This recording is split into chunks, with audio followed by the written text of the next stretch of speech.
Nigeria celebrates 60 years of independence today, emerging as a diamond among nations and facing a future of tremendous potential. All over the world, emerging economies, most especially Nigeria, are enjoying fresh interest as the rest of the world reviews trade and investment strategies at a time when developed economies are seeing slowing markets amid highly dynamic markets driven by technology. The next 60 years will be shaped more by technology than any other factor. To discuss how information and communication technology in Nigeria could drive a new digital economy over the next 60 years on this special Independence Day edition is Dr. Omobola Johnson.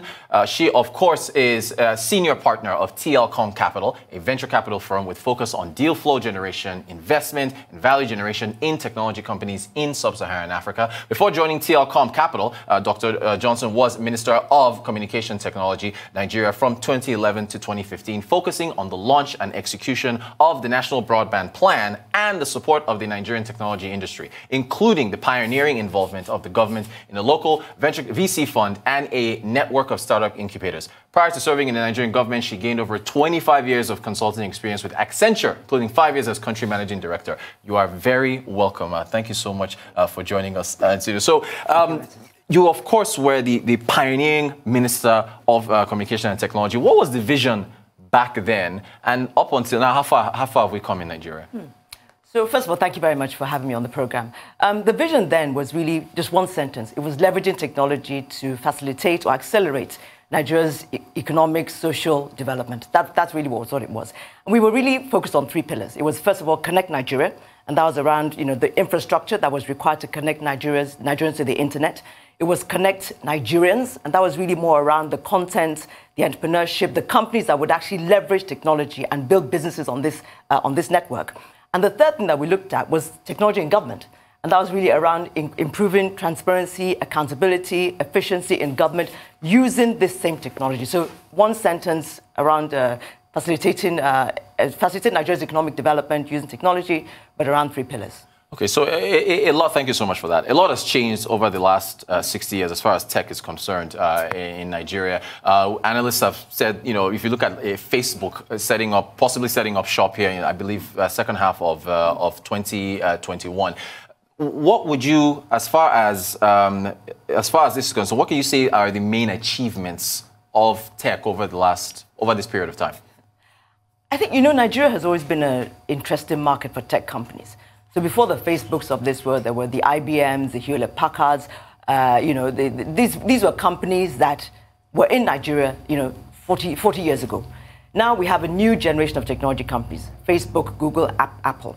Nigeria is still a very interesting market for them because, number one, the size of the country. We're a massive country. And so the potential of being able to really connect more Nigerians or more people to their companies and to their applications is really very strong. What have we achieved? I think we've achieved a number of things. First of all, if you start with the mobile revolution, because this is really why we're talking about Nigeria being an innovation hub in Africa, because we have so many people connected on the mobile network. I think they're close to 100 million Nigerians. We have about 30 or 40 million Nigerians connected to the internet. And so that's a major achievement because that's achievements, billions of dollars that have gone into infrastructure, billions of dollars that have gone into basically just putting in place the infrastructure required for this connectivity. That's a major achievement. The second major achievement, I would say, is really around the awareness of technology entrepreneurship. So today, I think in the last time I looked, there's about $2 billion that has come into Africa around technology, supporting technology companies. The lion's share of that has come into Nigeria over the last 5 years or so. Close to $1 billion has come into Nigeria. That is a major achievement. It's still a sort of rounded error when you compare it to Silicon Valley, but that's a major achievement. I think that those two things for me are significant achievements, and that is why you see Facebook wanting to come and set up. Google is already here.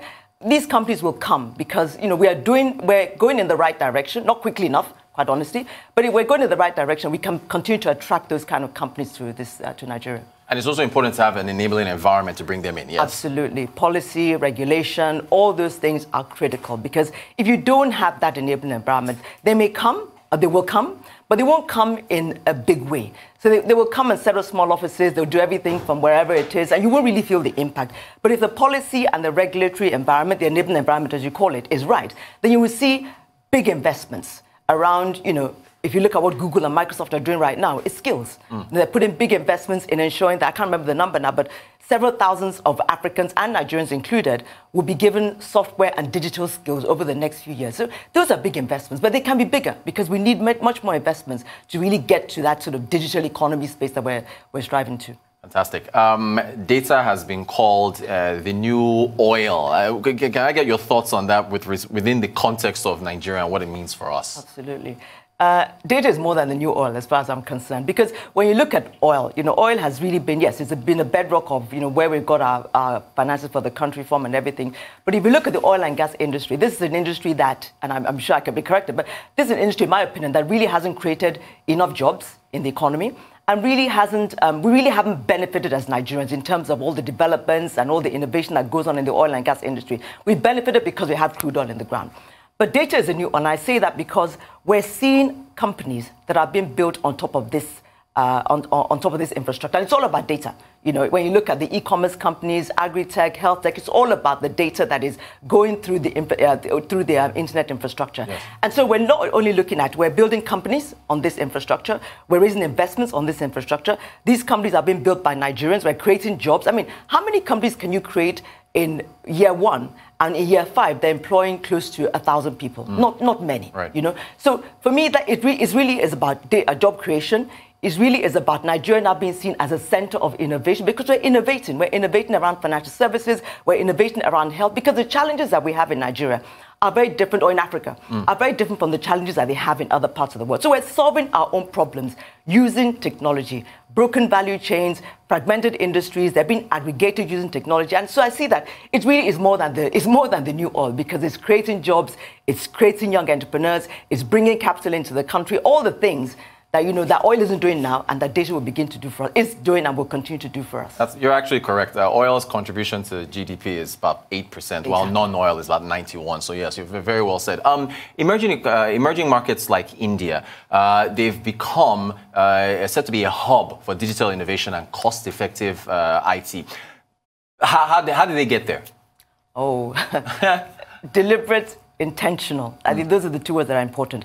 I think Nigeria and India have some similarities in the sense that they're, obviously India is several times bigger than Nigeria, but large populations, large land mass.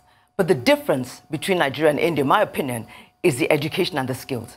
Now, India probably 50 years ago started this notion of the Indian Institutes of Technology, where they were building or developing young Indians to have, high quality digital skills. And these are the people that are running, to be honest, some of the big US tech companies, But, what they have is a huge mass of very well-educated Indians in the areas of science, technology, engineering, and management. That's mathematics. That is really the big difference. And, we can talk about this forever. What do we need to do? And I know we're going to get there, but I think the big difference between India and Nigeria is really around the skills that they've developed. One thing India has done, and it was really quite disruptive around infrastructure, was, there was a company called Jio that came out of Reliance Networks, and basically they just crashed the price of internet. They literally just made it almost zero. And when you do that, everybody has access. And once everybody has access and you have the right content, then you can begin to see a real contribution of the digital economy, because people are on the internet and they're using it for things that can solve their problems, challenges, and of course also for entertainment. Fantastic. We're speaking with Dr. Omobola Johnson, former Minister of Communication Technology, about how tech can lift Nigeria over the next 6 years. We're going to go live now to Eagle Square to take a look at the events that are taking place, the celebration in Eagle Square, Abuja. We just saw pictures of Vice President Osibanjo, former President Goodluck Jonathan. Let's take a moment to take a look at what's going on right now. This, of course, is a unique innovation that was introduced to mark this historic 60th independent anniversary of our great nation, Nigeria. You can see the ensigns to the colors. Of course, colors are only carried by commission officers, referred to as ensigns to the colors. And you can see them maintaining that synchronized movement of the hands and legs. This, of course, has been professionally executed here. Flawless movement coming from these highly trained officers of the Nigerian Armed Forces.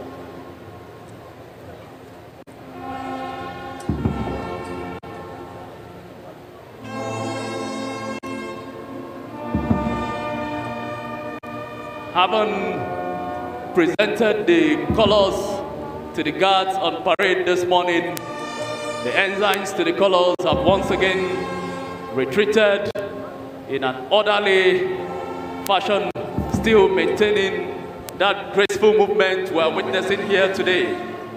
In a short while, they will reach their starting position, upon which they will halt, and of course, that will mark the end of this historic color patrol, the first ever of its kind, being witnessed here at the Eagle Square, Abuja, celebrating Nigeria's Diamond Jubilee, celebrating our freedom, celebrating our sovereignty 60 years after that fateful day at the famous Tafawa Balewa Square in Lagos, where jubilating and ululating Nigerians took to the arena and the streets of Lagos to mark the independence of our great nation, Nigeria.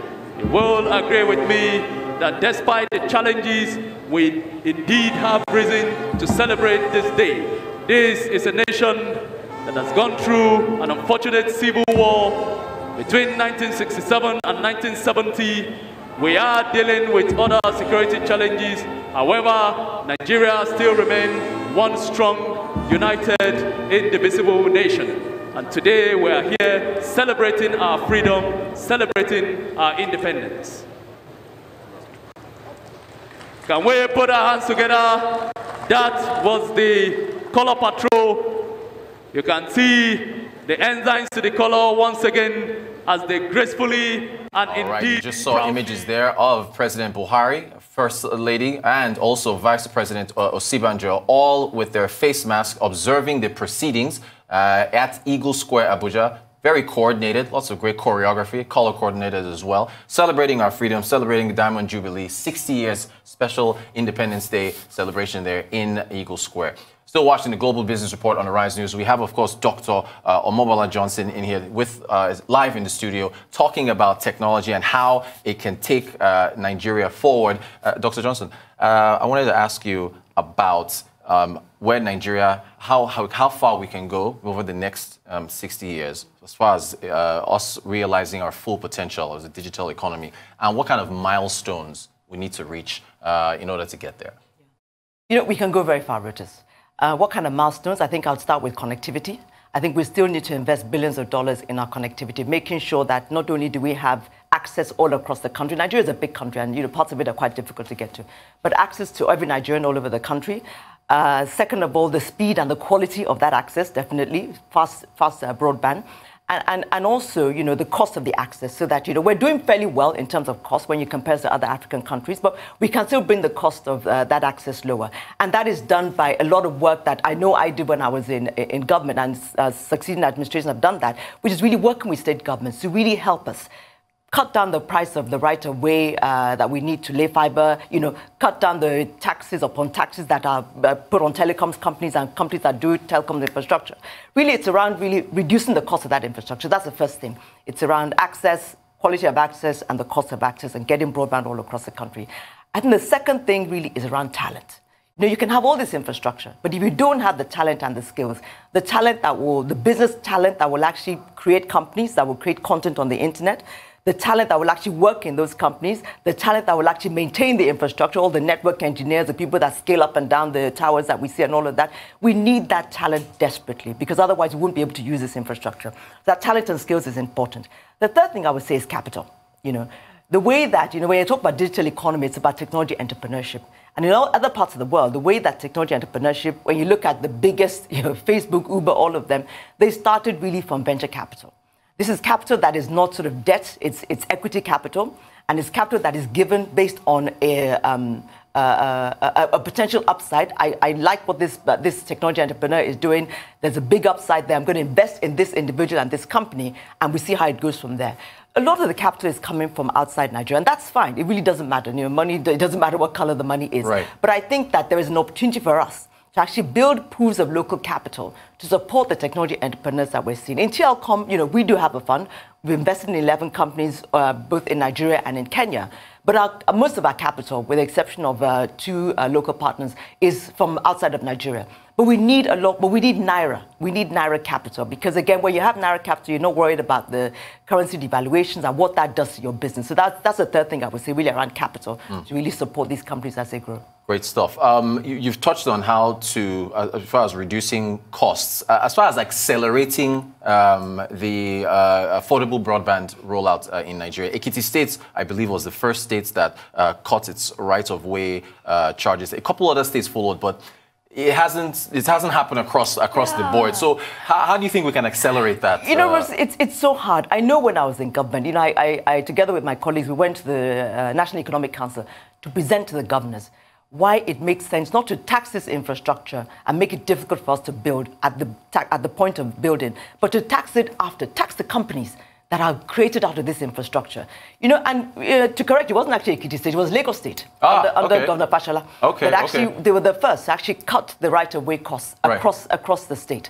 Then, you know, I was actually going state by state. I remember I went to Lagos State, Edo State, Bayelsa State. It's a lot of states. Right. And how do you do this, you know, and every single state you go to, it's an effort. I think that, you know, because this infrastructure is built in states and local governments, how do we accelerate? This is a very, very, what do I call it? Very drastic. Yeah. But why don't we give, for instance, a moratorium on tech infrastructure? Just say, you know what? I give you 3 years, 5 years, telco companies, the main ones of this world, the infrastructure companies, do your tech infrastructure, no right-of-way charges, nothing for the next 2 or 3 years, whatever it is. Let us accelerate that broadband, and we'll get the money to do that. The money is available. Right. Let us do that, and the talent is available. Let's do that. And then once that is done, we can then say, okay, the costs go to a certain amount now. It's not as exorbitant as it is. Yes. But we've had that acceleration of infrastructure. And once that is done, you know, it's not a case of build it and they will come. What I say is that I have seen so many technology entrepreneurs that are building tremendous businesses. They're raising huge amounts of capital, you know. And so if the infrastructure is there, they can connect to the consumers. They make money. The consumers, they get their services better, faster, cheaper. All this is contributing to a digital economy. So again, I will start from the infrastructure. But the other thing we need to accelerate is around skills and skills. I just cannot overemphasize the importance of skills. It really is crucially important. And right from the very early stages, getting young Nigerians interested, girls in particular and women interested in technology, software development, understanding how technology works, engineering, all of those hardcore things, you know, getting the country and our young Nigerians interested in that and building careers, whether it's going into university, studying those kind of subjects, and then building careers in those fields. Fantastic. I have a follow-up question for you, but I want to go back live. We're talking to Dr. Omobola Johnson, a former Minister of Communication Technology, about how tech can drive development in Nigeria.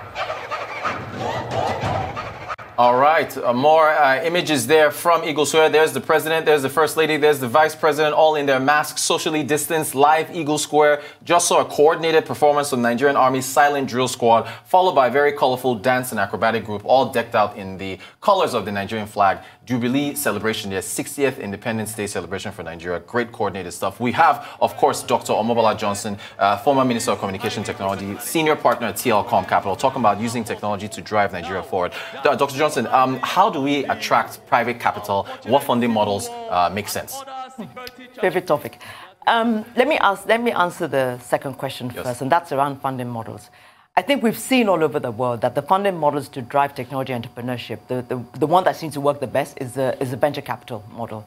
And that is where you are actually taking equity in a business. Sometimes a business that is just starting, the startups as we call them. You're taking equity in a business, you're providing them the money to actually build a company that is addressing a particular challenge. So I think that is a great funding model, and that's how we've seen many of the tech companies that we know very well develop and grow.